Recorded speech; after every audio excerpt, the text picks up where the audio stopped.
Hello guys, welcome to my YouTube channel SG medical point. दोस्तों, जैसा कि मैंने बताया आपको, मैं अगली वीडियो ईसीजी पर बनाऊंगा। तो मैं ईसीजी की स्टार्टिंग किस प्रकार से होती है उसको समझने के लिए मैं आपको स्टार्टिंग करता हूं। ईसीजी को हम ईकेजी भी बोल सकते हैं। इसकी फुल फॉर्म होती है इलेक्ट्रोकार्डियोग्राफी।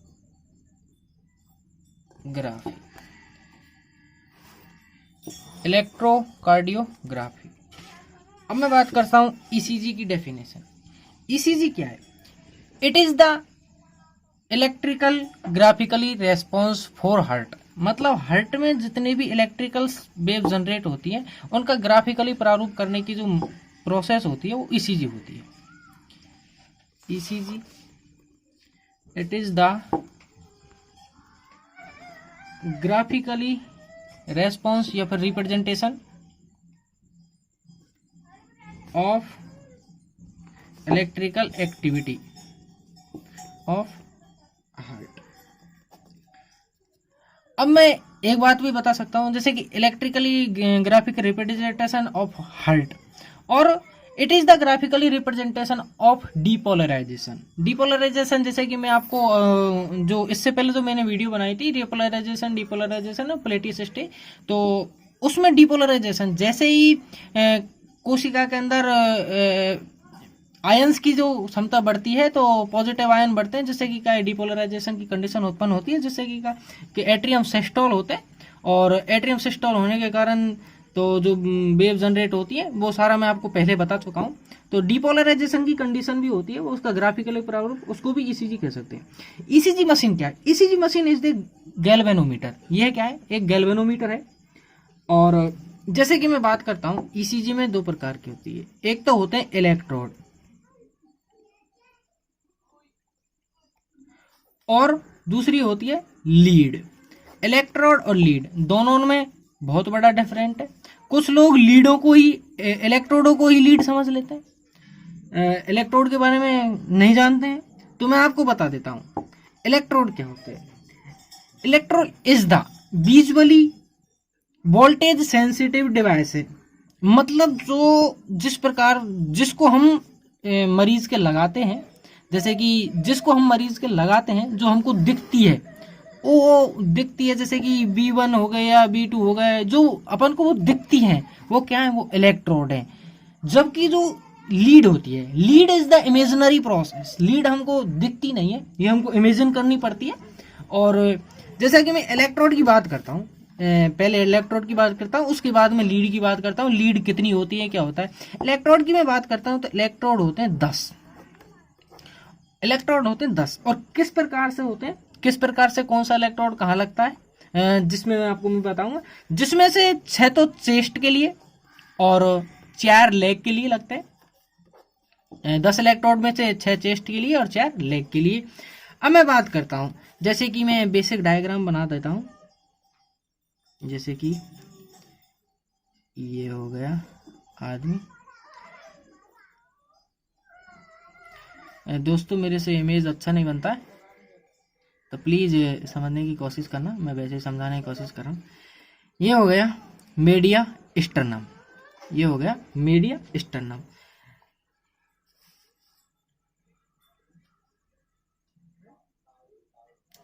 ये मीडिया स्टर्नम, ये हो गया फोर्थ इंटरकोस्टियल स्पेस, ये हो गया फोर्थ, और ये हो गया फिफ्थ, और ये हो गया सिक्स्थ इंटरकोस्टियल स्पेस।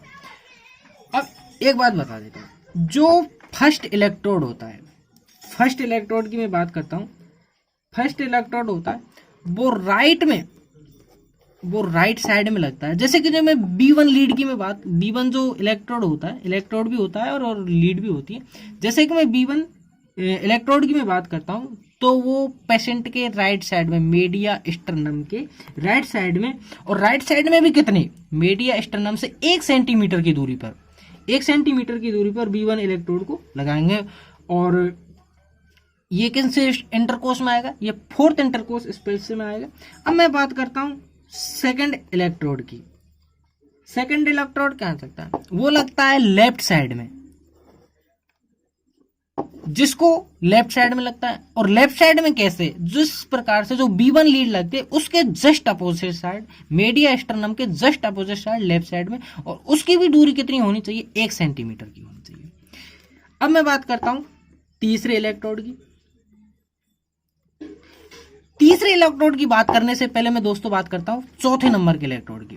जो चौथे नंबर का जो इलेक्ट्रोड होता है वो मिड क्लेविकल लाइन, वो मिड क्लेविकल लाइन, जैसे कि जिस मिड क्लेविकल लाइन भी होती है जिसको ब्यूटी बोन भी बोलते हैं। और ब्यूटी बोन के जो बीचों बीच से जब हम देखते हैं, बीचों बीच से जब देखते हैं, जैसे कि मैं दोस्तों गैस करता हूं कि यहाँ, जैसे कि यहाँ जब मिड क्लेविकल लाइन में मान के चलता हूं तो यहाँ पर लगाएंगे हम कौन सी, चौथे नंबर की जो लीड है। जो अब मिड क्लेविकल लाइन से कौन से, फिफ्थ इंटरकोस्टियल स्पेस पे होगा। और जो थर्ड लीड जो मैंने छोड़ी थी उस थर्ड लीड को हम लगाएंगे सेकंड और फोर्थ लीड के बीच में थर्ड लीड लगेगी। अब उसके बाद मैं बात करता हूं फिफ्थ नंबर की लीड, वो लगेगी एक्सिलरी लाइन के, और सिक्स्थ और फोर्थ के बीच में लगेगी। और जो ये लगेगी वो मिड एक्सिलरी लाइन में लगेगी सिक्स्थली। इसी प्रकार से जो सारे इलेक्ट्रोड होते हैं वो इलेक्ट्रोड इस प्रकार से लगते हैं। और जो 4 इलेक्ट्रोड है उनमें से मैं बात करता हूं, एक आर्म में, 2 आर्म में लगते हैं और 2 लेग्स में लगते हैं, एक राइट आर्म में और एक लेफ्ट आर्म में, और एक राइट लेग में और एक लेफ्ट लेग में। इसी प्रकार से जो 10 इलेक्ट्रोड है उनके बारे में मैं आपको बता चुका हूं।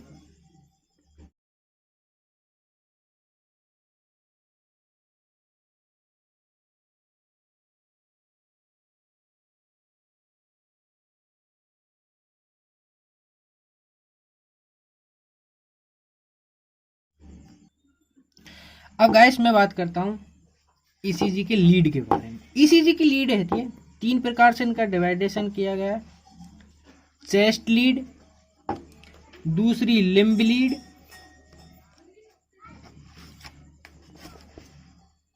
और तीसरी होती है ऑगमेंट्री लीड या फिर ट्रायंगुलर लीड भी बोलते हैं, जिसमें 3 इमेजिनरी लाइन की प्रोसेस होती है। इसमें 2 की होती है और इसमें सिंगल। जो B1 से लेकर के और B6 तक जो अपन लीड लगाते हैं वो चेस्ट लीड के अंतर्गत आती है। और लिम्ब लीड की जब मैं बात करता हूँ, लिम्ब लीड में नेगेटिव और पॉजिटिव इलेक्ट्रोड बोल्ट का ध्यान रखा जाता है। इसमें भी 3 होती है। जैसे कि कोई पेशेंट है, जैसे कि मैं पेशेंट को इस प्रकार से डायग्राम बनाता हूँ, ये इसकी क्या होगी, राइट आर्म, और ये लेफ्ट आर्म, और ये left leg, sorry right leg, और ये हो गया लेफ्ट लेग।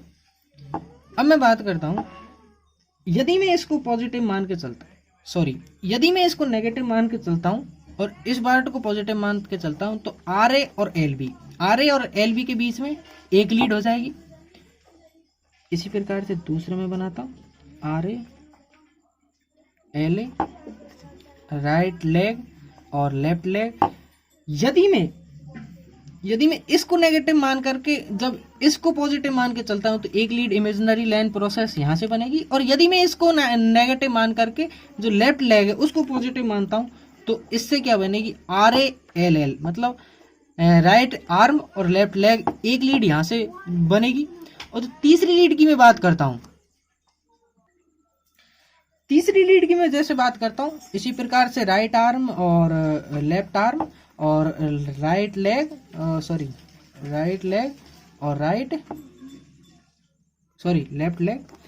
अब मैं बात करता हूं, यदि मैं इसको नेगेटिव मान के चलता हूं और राइट जो लेफ्ट फुट है, जो लेफ्ट लेग है, लेफ्ट फुट है, इस पे यदि मैं इमेजिनरी लाइन पर इसको नेगेटिव मान के चलता हूं तो यहाँ पर क्या होगा, पॉजिटिव। तो एक लीड बन जाएगी LA और LF। तो दोस्तों B1 से B6 6 तो ये हो गई और 3 ये हो गई, कितनी हो गई, 9। अब ऑगमेंट्री की बात मैं करता हूं। ऑगमेंट्री की जो लाइन होती है वो किस प्रकार से होती है, इसमें क्या होता है, ट्रायंगल शेप बनती है। जैसे कि इसी प्रकार से यहाँ बना है, इसी प्रकार से यहाँ बनेगा, राइट आर्म और लेफ्ट आर्म और लेफ्ट लेग और लेफ्ट लेग। जैसे ही यदि मैं इसको नेगेटिव मान के चलता हूँ, सॉरी इसको मैं पॉजिटिव मान के चलता हूँ, तो जो एल है जो लीड बनेगी उससे ट्राइंगुलर एक ट्राइंगुलर ये नेगेटिव होगा, ये पॉजिटिव होगा, तो एक ट्राइंगुलर लीड बन जाएगी जिसको बोलेंगे A B R, augmentary vector right. यदि वेक्टर राइट दिशा में जा रहा है, ऑगमेंट्री वेक्टर राइट बन गया, ए बी आर लीड बन गई। अब मैं बात करता हूँ दूसरी, R A L A R A L A. यदि मैं इसको पॉजिटिव मान के चलता हूँ, यदि मैं इसको पॉजिटिव मान के चलता हूँ तो एक वेव यहाँ से जनरेट होगी और एक लीड ये बन जाएगी। तो ये कौन सी हो गई, A B L, augmentary vector left. ये राइट साइड में हो गई और ये लेफ्ट साइड में हो गई, क्योंकि इसका लेफ्ट का पोर्शन है वो दोनों आ रहे हैं और इसमें राइट के जो दोनों पोर्शन है वो आ रहे हैं।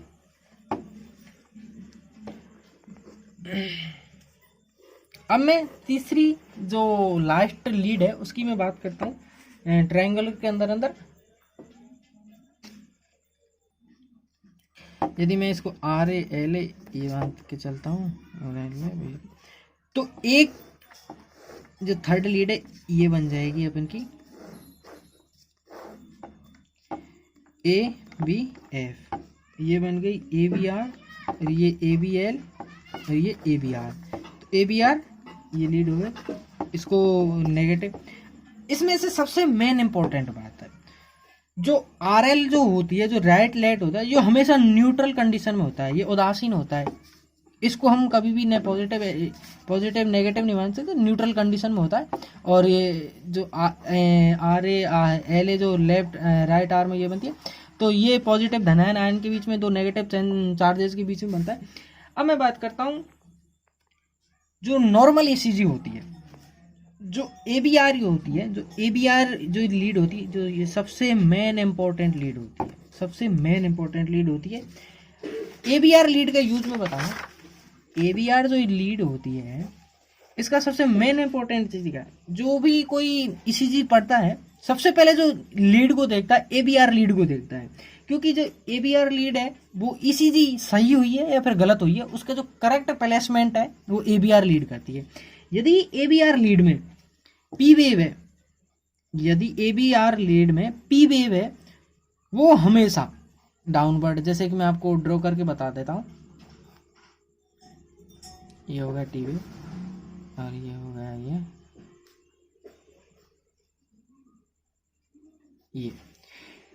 यदि एबीआर लीड में पी वेव रिवर्स आती है, यदि डाउनवर्ड आती है, रिवर्स आती है, तो इसका मतलब ये है कि जो ईसीजी करी है वो राइट हुई है। यदि एबीआर लीड में जो पी वेव है यदि ऊपर की तरफ जो अपवर्ड आ रही है, तो इसका मतलब ये है कि ईसीजी सही नहीं हुई है, ईसीजी गलत हुई है। अब मैं बात करता हूँ दोस्तों नॉर्मल ईसीजी के बारे में।